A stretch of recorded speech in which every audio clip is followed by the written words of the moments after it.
Hello, everyone, and welcome to episode 295 of A Yank on the Footy. I'm Craig Wessels coming to you from Sandusky, Ohio. I'm thrilled that you're listening. It's a new year. It's the sixth year of the podcast. You may have noticed the new opening music. I got the thumbs up from my daughter who checked it out and said she liked it. So I went ahead and ran with that. I'm glad you're back. I know it's been a couple of weeks since I've put out a new episode. And, before I start, if you're watching on video, you're going to have to let me know. I guess this is an Australian brand of t-shirts and sweaters, I guess, as well. I found a couple of these at the local thrift store here in town. And from what I read, the former hip hop artist Biggie Smalls, which I guess technically that's what I have been. I've been a Biggie and I'm trying to get small. Used to wear Coogie, I think is how it's pronounced, sweaters quite frequently. Um, you're going to have to let me know that if you're watching on the video, that I'm either, hey, I'm plenty hip to be wearing this, or I'm closer to hip replacement and I should probably find something else in the closet. I just really gravitated towards it because of the whole Australia aspect of it there. So let me know what you think about that. Now, today's club of the episode, and we're going to get back into one of those because we haven't done that in a while, but we're starting to gear up for 2024. Today's club of the episode are the Geelong West Giants of the Geelong Football League. And the Giants Football and Netball Club was formed in 2017 after two of the oldest Geelong clubs with junior and senior football and netball, the Geelong West St. Peter's Roosters, known as the Red West, and the Geelong West Cheetahs, the Blue Wests, combined. They merged.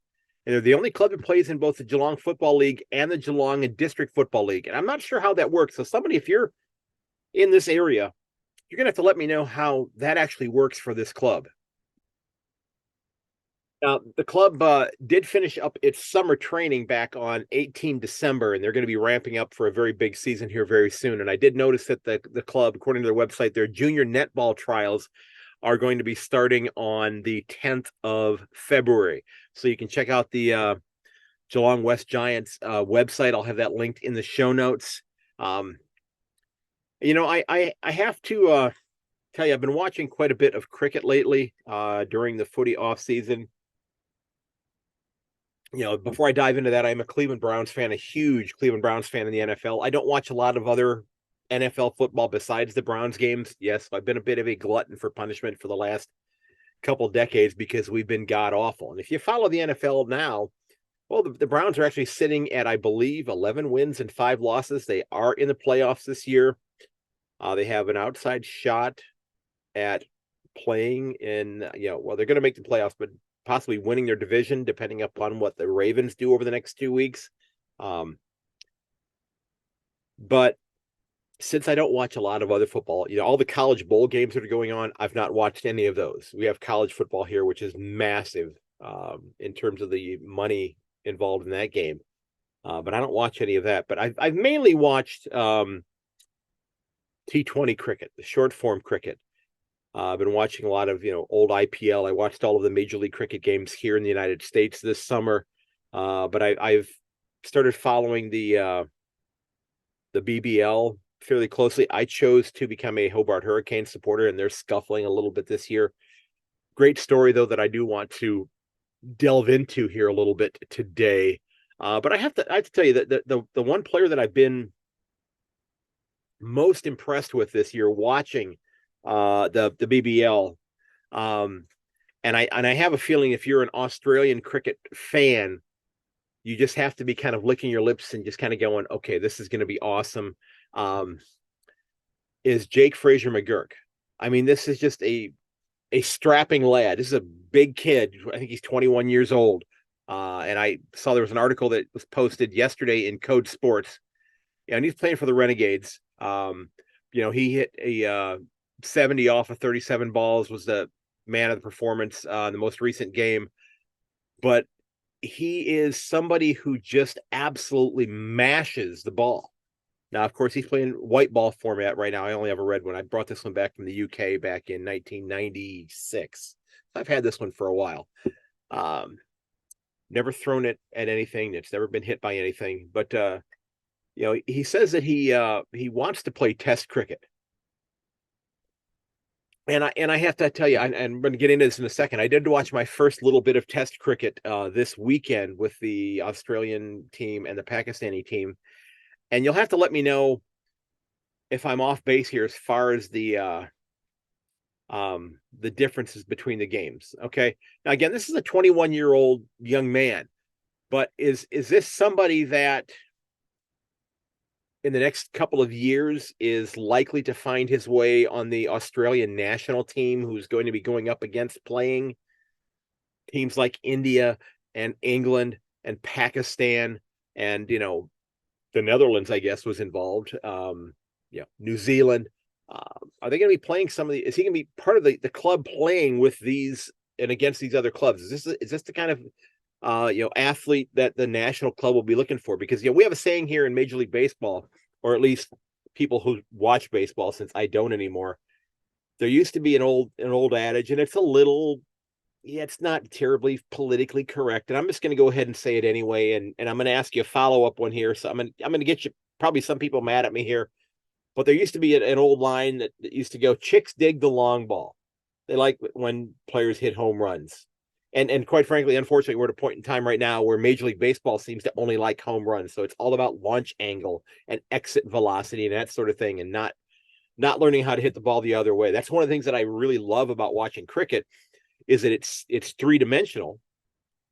So these batters have the ability to take the ball where it's hit. They're not everybody's pulling the ball in the same direction. Now, this young lad McGurk tends to hit the ball straight away or pull it to his what would be to his left-hand side. He's a right-handed hitter, if I'm not mistaken, but he tends to hit it to his left-hand side there.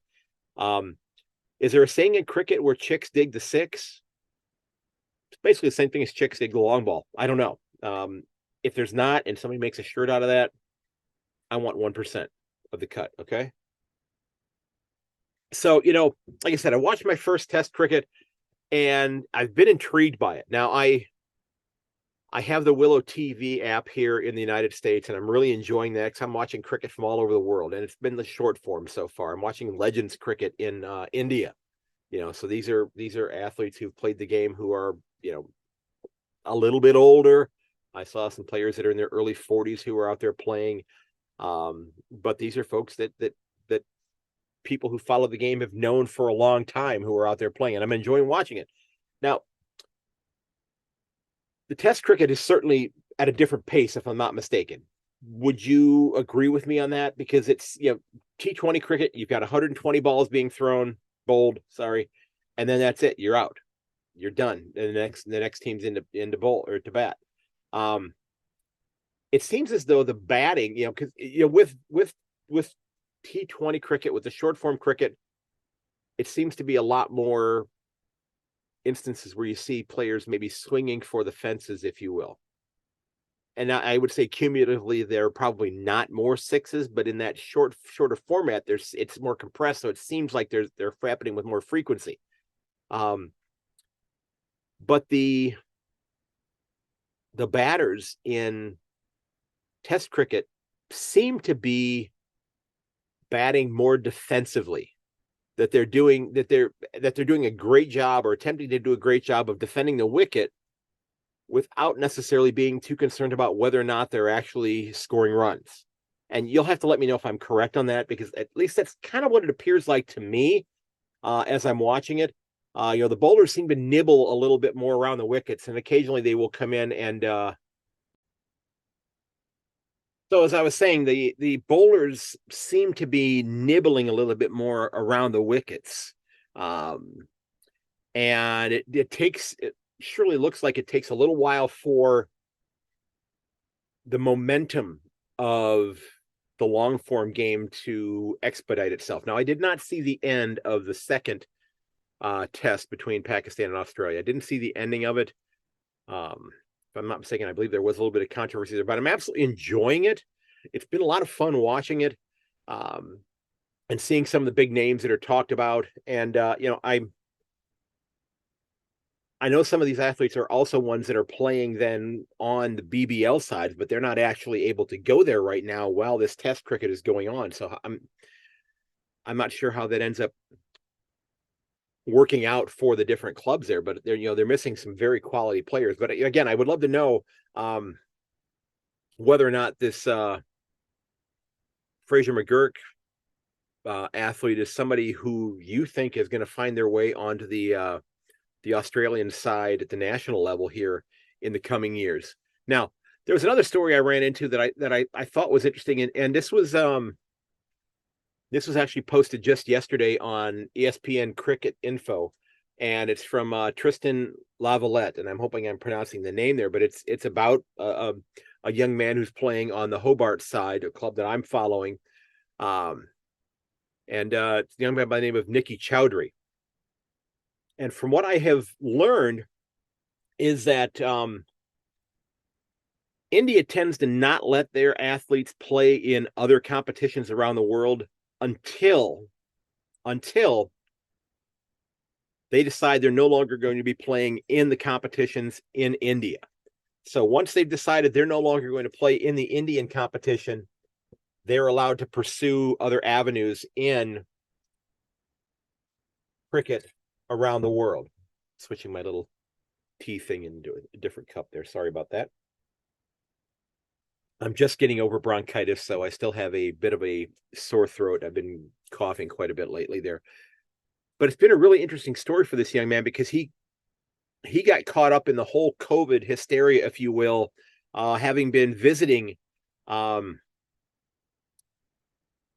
the country of Australia, but then he was basically locked into Australia where he was not allowed to leave once COVID happened. And he tried out twice for the Mumbai Indians, but did not make the final cut of the team. I went on holiday in Australia. Australia got shut down for COVID, of course. He found himself stuck in Brisbane. And I thought it was kind of funny. He said that, he's living with his family in India. He'd been focused pretty much on cricket, but now that he was in Brisbane, he had to stand on his own 2 feet. That's what the article is stating. I briefly worked at a Mexican restaurant before realizing he's not good with knives. Well, left himself with a pretty nasty gash on his hand, it said. So it's a good thing that he's found that out rather quickly. So it just was really neat to see his persistence, if you will, in overcoming what turned out to be a really difficult situation for him, having to be stuck in a country that he's not from.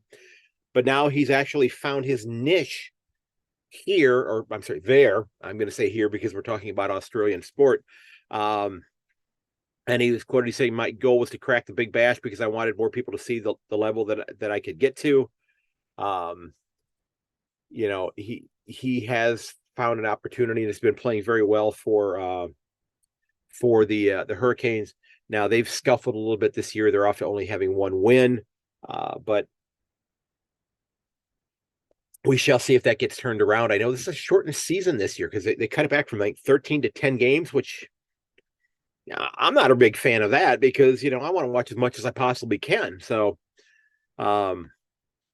it's kind of lousy that it's been cut back like that.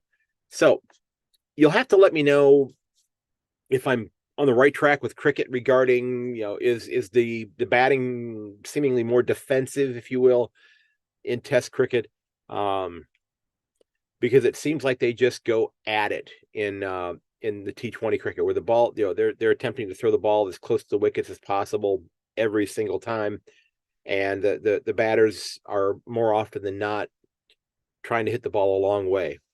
Now, folks, I did want to let you know that, again, I've mentioned this in a recent episode. I am planning on making my first of what I hope are many trips to Australia in July of this upcoming year. I've made a lot of the arrangements, or at least I've started to anyway. I've not finalized my flights yet, but I've pretty much locked them in. I've not bought the tickets, but I think I know what I'm going to be doing as far as that goes.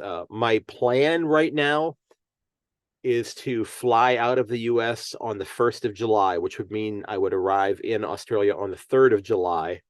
which I believe is a Wednesday, if I'm not mistaken, which would give me a couple days of getting acclimated before the first weekend of games that I'm going to be there. And this is going to be round 17 through 21. And there's a lot of great footy that's going on. And this is where in many ways, I'm going to need your help. Okay. And I've had several people over the years who have said to me, hey, if you're coming, would love to take you to a game. Well, here's your chance. Okay. I am a Cats International member. I will have to probably bump up my membership, if I need to get tickets for myself for Cats games. But I have had a couple people who have been gracious in telling me that they would be more than willing to take me to a Cats game. I've had others who have said they would like to take me to their club's game. And for those of you who've been listening to the podcast for a long time, I think you know by now that, and I've said this, I can't tell you how many times, of course, I want to see the Cats win every time they play. Didn't happen last year. May not happen this year. But then I want to watch 8 great games of footy each week. Okay. I wasn't necessarily too concerned about who won or who lost, that sort of thing. I wanted to watch 8 great games. I wanted to see them competitive. I want to be able to talk about competitive games once it was time to discuss that new episode that was going to be coming up on the podcast. But these are weekends that, as of right now, they have not, of course, set aside the specific times for any of these games. So I know the range of dates. So I know that the round 17 is going to be between Friday, the 5th of July and Sunday, the 7th of July. And then round 18 is going to be between the 12th and the 14th of July, round 19, the 19th to the 21st. And then round 20, I guess 20 would be the one that I would be there, the last one for, would be the 26th through the 28th. And again, we've not confirmed dates and times for those. Those are going to come later. I sure wish they would have done that ahead of time. It would have made my life so much easier. But here's where I need your help. Okay? Here's where I need your help. First and foremost, if you're somebody who would be interested, and I'm going to be in the Melbourne area, with the exception of probably round 20. Round 20, I am looking at making the trip to Adelaide for the Crows and Hawthorn game. And I'm right now, I'm actually looking at flying into Melbourne and flying home from Adelaide is kind of what I'm looking at doing right now. I've kind of been pricing that a little bit, and I'm looking at a number of different airlines as well. I'm looking at Qantas, I'm looking at American Airlines, Delta, United, Air New Zealand, looked at British Airways, looked at Etihad, which I don't think has any of the flights into the places that I'm necessarily going to be going from or to. But there are fantastic games going on those weekends, and I'm hoping to see as many of them as I possibly can. Of course, that round 17, that first weekend, the Cats are hosting Hawthorn at Gardenia Park. I'm hoping to be there for that one. Okay, let me say it again. I will be there for that one. Okay, come hell or high water. Even if I have to sneak in through a gate somewhere, I'll figure out how to get my not quite skinny butt in through that gate. I am going to be reaching out to the clubs also to try to make arrangements to maybe do tours of the parks and hopefully be able to sit down with some of the players from as many of the different clubs as I possibly can while I'm there. Because again, I'm going to be in the country for basically a month, and I'm going to be bringing along my podcast equipment, my recording equipment, so I can sit down and hopefully have some conversations with some of these athletes, some of the people involved with these different clubs, to find out kind of what make them tick. So that weekend also, there are 2 games at the MCG, and then there are 2 games at Marvel. So I'm hoping to get to 3 games that weekend, 1 at each of the 3 places. Okay. Collingwood and Essendon and Melbourne and West Coast are at the MCG. And then at Marvel, you got North Coast and Gold Coast.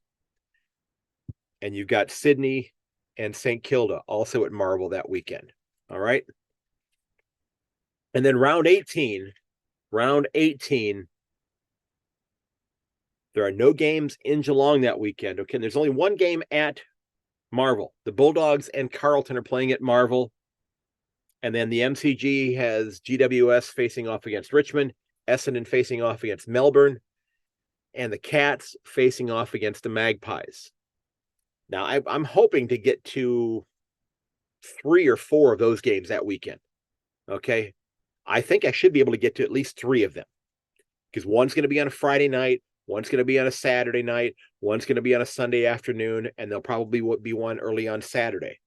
So if there's an early game on Saturday afternoon at Marvel, or excuse me, at the MCG, and then maybe that evening the Bulldogs Carleton game is at Marvel, well, I should put my money where my mouth is. Since I've given so much grief to Richmond supporters complaining about having to play at Marvel every once in a while, I ought to be able to find my own damn way between the MCG and Marvel, or vice versa, to go watch a game if I decide I want to do that. Okay, so pretty good, schedule of games that weekend also. And then the following weekend, which is the 19th through the 21st of July, this is round 19. There are again 4 games in Melbourne, and there's 1 game at Cardinia Park at GmbHA Stadium. The Bulldogs are facing off against the Cats. Then you got Hawthorn and Collingwood at the MCG. And then at Marvel, you've got the Eagles in St. Kilda. You've got Essendon and Adelaide. And you've got North Melbourne and Carleton. So again, I'm hoping to get to maybe 3 of those games as well. All right. So right there, I'm looking at hopefully getting to see 9 games, maybe some local footy mixed in there as well. And then for round 20, the thing that I've been contemplating doing, and again, as I was saying, the thing that I'm contemplating doing is I've been discussing, do I want to make the trip to follow the Cats to Hobart? Or do I want to make the drive across from Melbourne to Adelaide and go watch the Crows and the Hawks? I've got plenty of people that I've met in Adelaide over the last several years online. A couple of them that are popping up into my head right now are unfortunately Port Adelaide supporters, so I don't think they want to be caught dead at a Crows game. But hey, if their favorite person from Ohio was in town, maybe they would do that. I haven't asked them yet, so if they're listening, they may be shaking their head no and going, "There's no way in hell I would go." But I do plan on hopefully getting to see the Crows and the Hawks at the Adelaide Oval. I don't think I want to do that walk up on the top level of the stadium, however. But it looks like a beautiful facility. I really would like to see it in person. So, like I said, I'm also contemplating just flying home from Adelaide after that. But then again, if I don't do that, there are still 5 games being played in Melbourne. Okay, Carleton and Port Adelaide are at Marvel. St. Kilda and Essendon are at Marvel. Sydney and the Bulldogs, excuse me, they're at the SCG. I highlighted that one incorrectly. That one's not in Melbourne. GWS and Melbourne are facing off against one another, and Collingwood and Richmond, which would be awesome to see that one as well in person. So I've got a lot of thinking to do, which then is something where I also need your help, your advice. As you know, I am a Geelong supporter. I do plan on spending quite a bit of time in Geelong, visiting with other Geelong supporters, meeting these people that I've been talking to for years online, being able to put an actual face with them, being able to actually take photographs with them. So I have these memories that I can bring back with me, and I can cherish this trip, forever as I plan my next one. And this is in no way taking anything away from Geelong, but would I be better served? Because I've been looking at, many people have said to me, "Hey, if you're coming, we would love, we would, you're more than welcome to come stay with us. We have a place where you can stay and that sort of thing." And it's extraordinarily generous. It really is. And ultimately, I might end up picking people up on that. I mean, I don't have that planned as of right now. I've not made any decisions on that sort of thing because, again, this is still in its infancy in terms of when this is going to be happening. We're talking 6 months from now still. Okay. But while I've been researching that sort of stuff, I've decided, maybe I should look at like Airbnb and VRBO to see if I could find something that would work in terms of like a base of operations for me, if you will, where I could just kind of have all my stuff. And since I'm going to be there for basically 28 days, for basically a month, I'd have some continuity, if you will. And because there's no way I would expect somebody that says, "Oh, hey, you could come stay with me," that I don't want to be screwing up their schedules. Do I absolutely want to go and have dinner with somebody or stop by their home if I'm invited for a visit, that sort of thing? You know, meet their family, shake their hand, that sort of thing, see them in person. Do I absolutely want to do that? You bet your ass I do. But I also don't want to be an inconvenience. I don't want to be a pest. I don't want to be somebody that is going to, you know,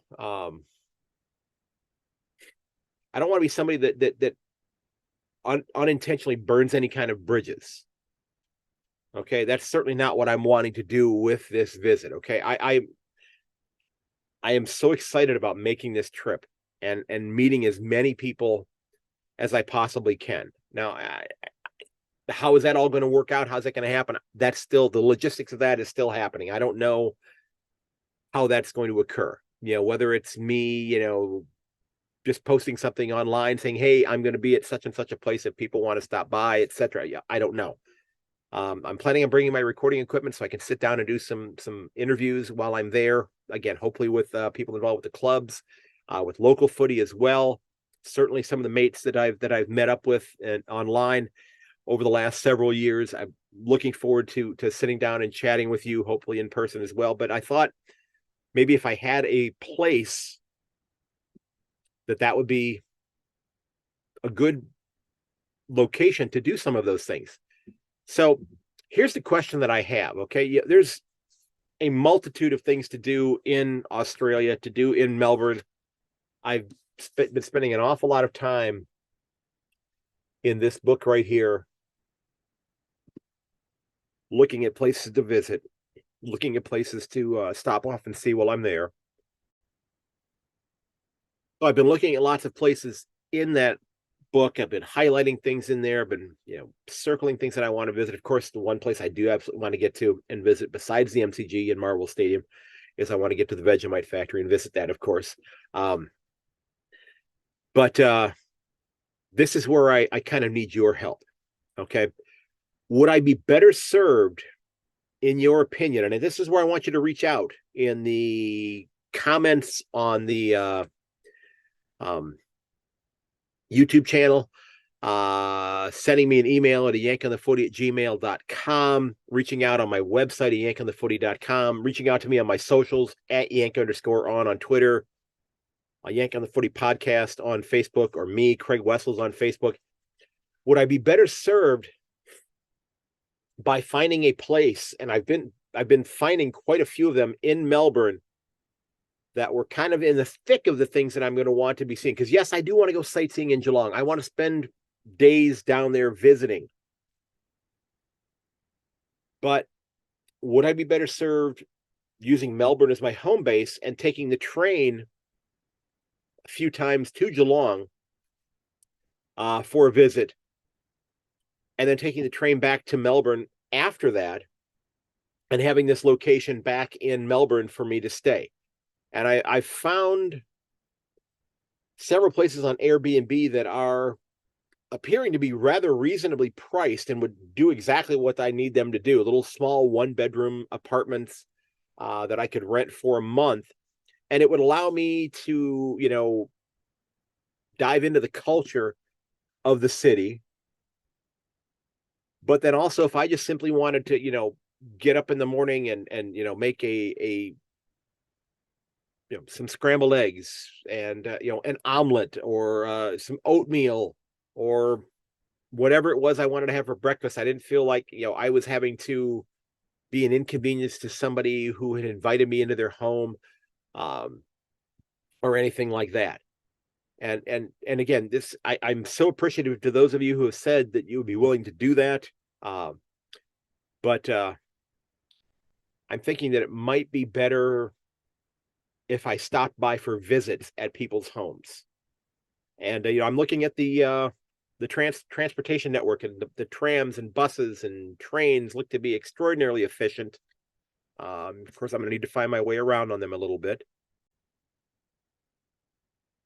So, bottom line, would I be better served finding a place? And I've actually found one that is very reasonably priced. It's only about a block away from the MCG. So, I could, even go hang out at, and I know Dimma's not there anymore, but I could go hang out at Punt Road and sell maps on how to find your way from Punt Road over to Docklands if I wanted to do that. Okay, that's my last little snarky thing there. Dim has moved on to Gold Coast. I won't poke any more fun at him for that. Okay. But you'll have to let me know on one of my socials or by email, or in the comments on YouTube. Would I be better served finding a place in Melbourne? Because there's so many other things that I could go and visit once I'm in Melbourne, rather than having to make the trip every single day in from Geelong. And if I want to go visit local clubs, which is one of the other things that I really want to do, being able to do that out of Melbourne and maybe get out into the Gippsland area, get out into the northern suburbs and that sort of thing. And again, there's so many people that I want to meet, that once I get the dates set for this, I'm hoping to be able to actually set up some times in which I can actually schedule some things to sit down with people. Okay. So I'm really wanting your advice on this. Okay. Now, of course, if you want to help out, you certainly can do that. You know, you can help out the podcast, at my Buy Me a Coffee page if you'd like to do that. Bob, a big thank you from you, sir. So many of you have been helpful with that. But if you certainly would want to do that and defray some of the costs, trust me, I wouldn't say no. That'd be awesome. If you want to get some Yank on the Footy gear, and I am going to be putting a few new things up there related to the trip in 2024, kind of like the Yank on the Footy world tour, if you will. I'm doing little air quotes for those of you who are listening. The little world tour thing there for 2024 with Sandusky and Melbourne and Geelong and hopefully Adelaide or possibly Hobart. But I know I'm kind of rambling right here, but I just have to tell you, I'm so freaking excited. I'm so thrilled that this is going to be happening this year. I will be working again this summer for about 6 weeks before I come there to put aside some additional money. But if you want to help out the podcast, you can certainly do that. All of the subscription stuff for the web host and all that sort of thing are renewing this month. If you want to help out with that, you certainly could. It'd be great. You can find all of the links to my socials in the show notes. You can find them in the underneath the video over here on YouTube as well. And ladies and gentlemen, I do hope you'll look out for one another. Okay. I do hope that if you happen to be home during that month of July in Melbourne or in Geelong, I hope we can get together. Okay. Especially Cat supporters, I want to meet as many of you as I possibly can, because I've spent so much time in the Cats Nation site, in the Geelong Mayhem site. I really am looking forward to meeting you, to shake your hand, to become hopefully just a small thread in the fabric of what it means to be a Cat supporter. Okay. I know you have a lot of, end of the season gatherings, but maybe we can figure something out while I'm there. Okay. Catman, I'm putting that one on you. Okay. But folks, remember, you can find everything related to the podcast over at my website, ayankonthefooty.com. You can get on the mailing list, which I hope you'll do. You can also find me over on my YouTube channel as well. You can get on the mailing list. Like I said, if you enjoy the podcast, you can leave a review there as well. I am going to be putting out a few re-releases of some older interviews in the coming weeks. I'm working at setting up the preview interviews right now. I've got a few irons in the fire with those. As I said, it's been battling bronchitis during our break from school, so this has been a bit of a struggle to actually be able to record this, because I've had to stop every few minutes and have a little bit of a coughing fit. So hopefully that has not been too much of a distraction. Remember, you can find me at Yank_on Twitter. I hope you'll give me a follow over there. Yankonthefooty@gmail.com if you want to reach out. Like I said, I hope you'll leave a review if you like the show. Check me out on Instagram. Check me out on LinkedIn as well. Ladies and gentlemen, look out for your friends and family. Let them know you love them. Okay. Take them out for that coffee. I like coffee. And as always, may your dribble kick never hit the post. I will catch you later. And this has been episode 295 of A Yank on the Footy. Again, thanks for listening. I hope you'll share the episode with your friends and family. And I do hope to meet you in person coming up here in just a few short months. Cheers, everybody. Bye-bye.